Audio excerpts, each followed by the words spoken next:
Bonjour, fait qu'aujourd'hui, je vais vous présenter les, les instructions que je considère les plus importantes dans la programmation d'automate. Donc, si je le fais avec Studio 5000, peu près n'importe quel langage de programmation ou logiciel de programmation vont vous permettre d'effectuer ces instructions-là. Donc, la première, pour débuter, on va parler du temporisateur. Donc, le temporisateur, donc, il se décrit ici.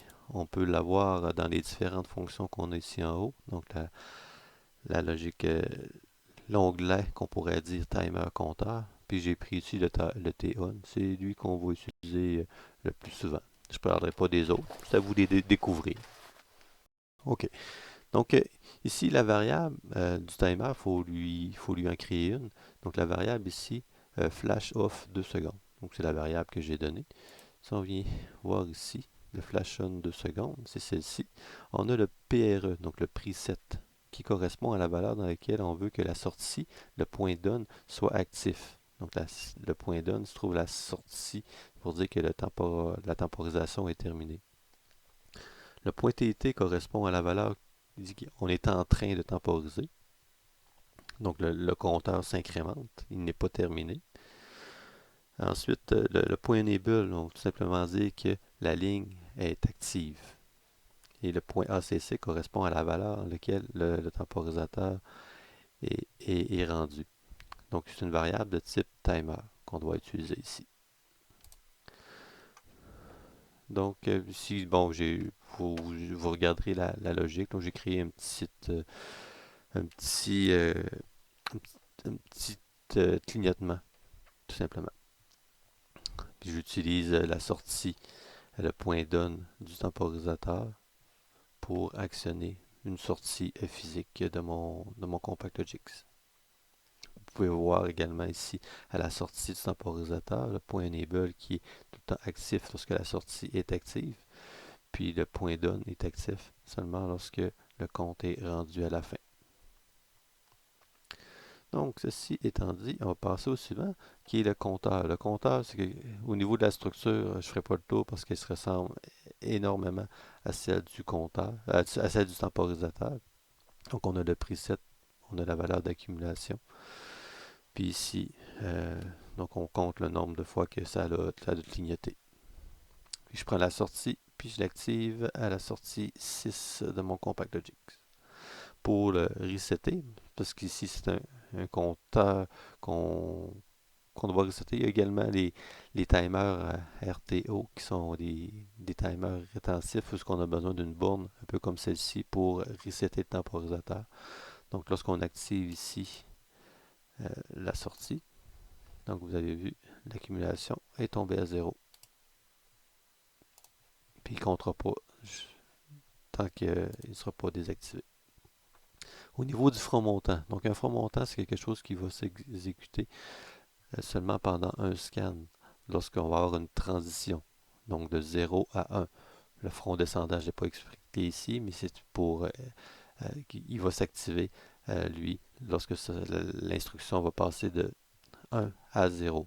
Donc au niveau du front montant, on a besoin d'un bit de storage. Donc ici que j'ai appelé front montant storage. Lui, on l'utilise pas, il est juste là pour que le programme l'utilise pour créer le front montant. C'est une genre de mémoire. Dans le fond, dans front montant star, qu'est-ce qu'il va avoir? Il va avoir l'état de l'entrée. Puis le front montant, c'est lui qu'on va utiliser. Donc, donc ici, j'utilise le front montant qui va actionner mon temporisateur. Ben, pas pour notre temporisateur, j'ai fait une addition avec le front montant. Donc, à toutes les fois que le flash on 2 secondes est actif, le front montant ici vient s'activer. Et le front montant ici, on ne le voit pas parce que c'est seulement un scan. Mais regardez, et ici, ça s'incrémente de 1 à chaque fois. C'est quoi l'utilité de ça? Bien, il y en a plusieurs. Donc, vous êtes un opérateur. Donc, vous voulez que l'opérateur appuie sur le bouton. Vous ne voulez pas que l'opérateur mette un dispositif qui tient le bouton enfoncé. Donc ça, il va vraiment avoir besoin d'une action de l'opérateur pour le passer de 0 à 1. montrer également un exemple ici. Donc, avec la fonction add, j'utilise pas de temporisateur.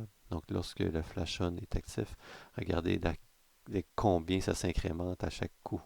Donc, vous voyez un peu comment ça se produit sur une addition où ce qu'on n'utilise pas de front montant. Prochaine instruction, au niveau de la bobine où il y a des mémoires. Donc souvent on va l'appeler set reset ou latch on latch. Dans ce logiciel-là, on appelle ça latch on latch. Donc ici, lorsque on appuie sur start, vous voyez, il s'active, je désactive, la sortie reste activée. Donc pour la désactiver, il faut que je toggle le stop. Donc le on latch vient activer. Ici, je l'ai programmé en dessous. Si j'active le start en même temps que le stop, ben le stop est prioritaire. OK? Comme ça. Et je désactive le tout. Donc au niveau, je vais faire un tour. Dans les bobines favorites, on retrouve le unlatch latch. Au niveau des bits, c'est là qu'on retrouvait la fonction OSR, OSF pour One Shot Rising, des fronts montants, One Shot Filing pour front descendant. La bobine on, c'est un autre type d'utilisation d'un front montant sur une ligne. Donc le on, si on avait eu plusieurs instructions, puis on voulait avoir seulement la sortie active pendant un scan, ben là on aurait pu utiliser la fonction on. Donc à vous de l'expérimenter encore une fois. La prochaine instruction que je veux parler, ou les prochaines instructions, sont les bits de comparaison. Donc la comparaison, on peut utiliser euh, le temporisateur, peu importe une variable, laquelle comparer quelque chose. Donc ici, si la source A, donc ici j'ai parlé A2, est greater than, donc plus grand que la source B, la sortie va s'activer. Donc des fois, au lieu d'utiliser plusieurs temporisateurs, on peut utiliser ce genre de bit-là, ce genre d'instruction-là. Donc il y en a plusieurs, donc greater than, ici on a égal. Donc ici on va les retrouver dans compare. Donc vous voyez les différentes instructions. Encore là, c'est à expérimenter. Prochaine instruction ici qu'on a, le front montant comme on a parlé. Qu'est-ce que je fais? Je fais le déplacement, donc le move. Donc lorsque le front montant s'active, je prends la valeur dans A2 et je la transfère dans ma mémoire. Donc c'est des fonctions qui sont souvent utilisées ici.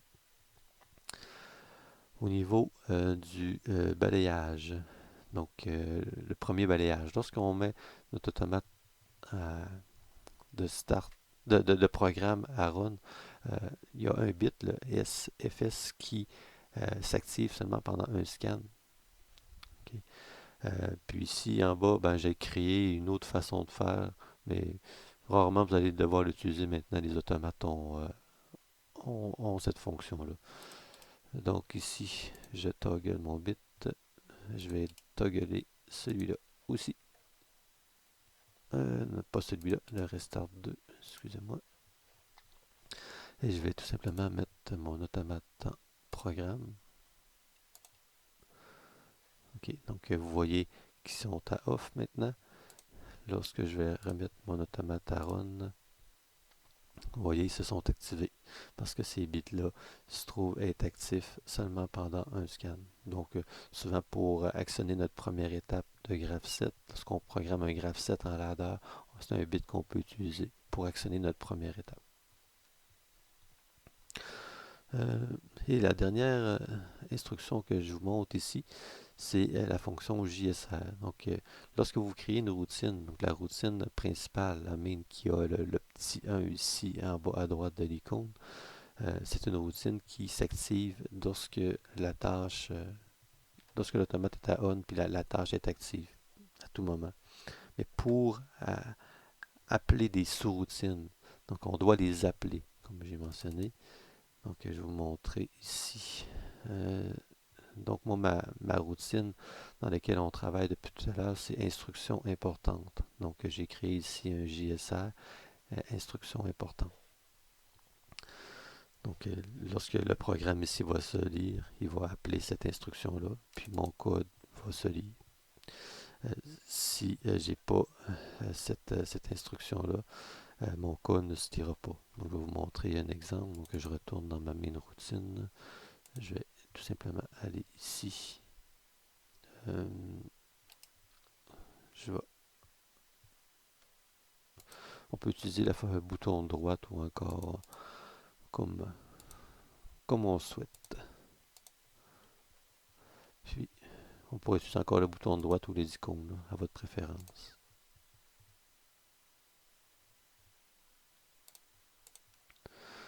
Donc, une fois que l'instruction n'est plus appelée, on retourne dans mon programme. Donc, vous voyez ici, il n'y a plus de changement. Mon temporisateur de tout à l'heure, il n'y a plus de changement. Ok. Donc, ça, c'est pour vous montrer. Puis, de mémoire, il y avait une petite ligne verte qui était ici. Mais maintenant, il n'y en a plus.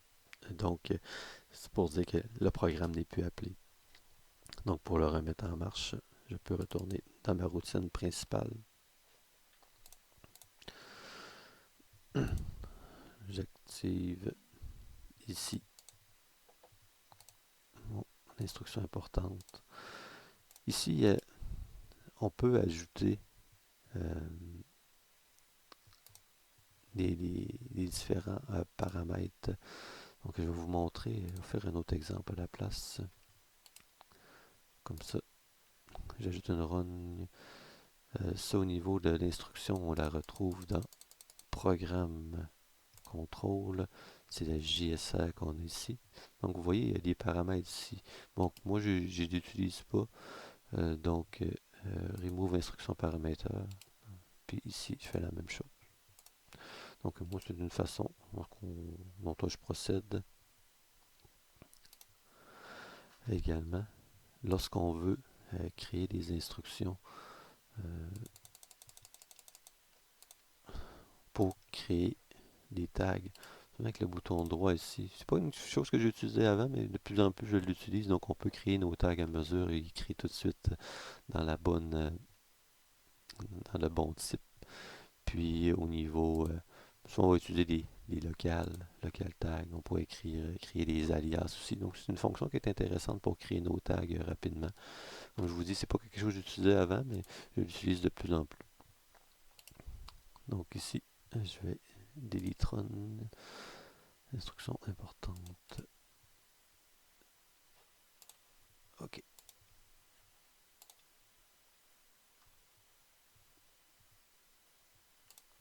OK. Donc maintenant, vous pouvez voir là, le programme se lie à nouveau. Donc, ça fait le tour des petites instructions que je voulais vous montrer aujourd'hui. J'espère que ça va vous aider. Puis, n'hésitez pas à découvrir les différentes instructions qui existent. Ça se trouve très bien. Puis, il y a toute une instruction qui va vous permettre de réaliser ce que vous voulez faire. Bonne journée.